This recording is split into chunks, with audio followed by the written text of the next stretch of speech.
Welcome everybody to my channel.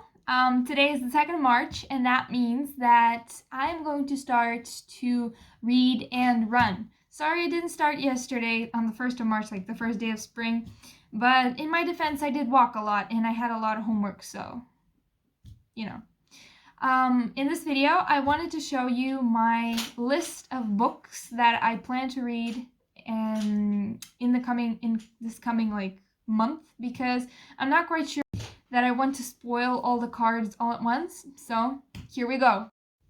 So full disclaimer, today's video is not going to be full of those beautiful aesthetic books like Ruby Granger has, for example. I truly admire her collection. I think it's beautiful. I'm lucky to have a whole shelf of my favorite books, but we're getting there. So for the first week, I am going to be reading The Silmarillion by J.R.R. Tolkien. So I have read like half of this book. It's just going to be finishing because the text is quite small, as you can see, and it is quite large. It's got like 400 pages or more. So that's going to be the plan. The next one is going to be Adorning the Dark by Andrew Peterson. So that's going to be for week 2.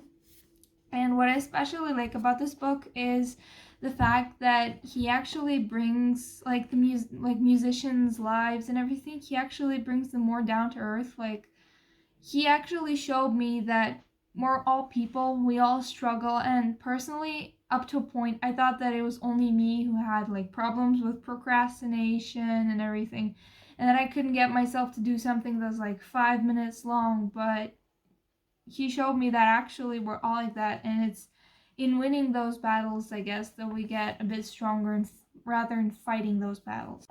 So Andrew Peterson also has God of the Garden. That's just one of the books that I've been really wanting to read for like a very long time, since I found out that there's actually this beauty, Adorning the Dark.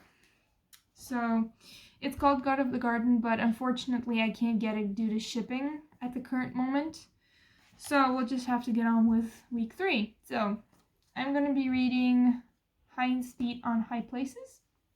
And it's especially nice because it also always gives this comforting feeling to the soul, like you're like reading something meaningful, and it actually gives you lots of room to think.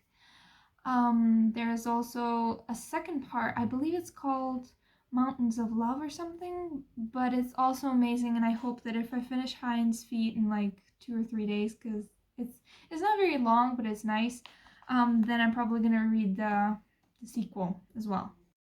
And for week 4, I'm going to be reading Trenton Lee Stewart's The Secret Keepers, or I'm going to be reading The Kingdom Tales. Again, I'm not sure what I'm going to be reading, just because I might have like a hankering for something that's like good for the soul and it just makes you peaceful just by reading it, or I might be in for a little bit of adventure, although I must admit both of them have a good bit of adventure and both of them are fantasy books.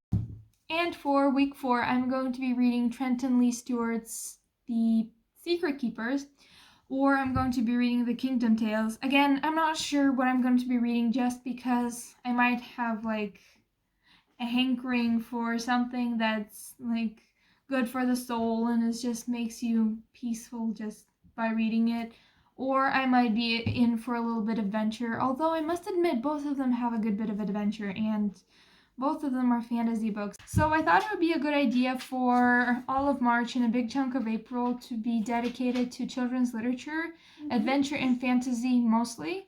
And then I thought that May would be a great time to try something more sophisticated, or if you can say that, like classical, maybe Tolstoy if I feel like it. Again, I'm not sure, because it's like I'm not even sure I'm ready for Tolstoy. My although one of my get you a sneak peek. One of my books on the wish list is How to Kill a Mockingjay. I thought that'd be really cool because I haven't read it yet, and it's like, what is that? Yeah, so to finish with that, I'd like to say a very big thank you for everyone who has actually ended up to the end of this video, who has watched.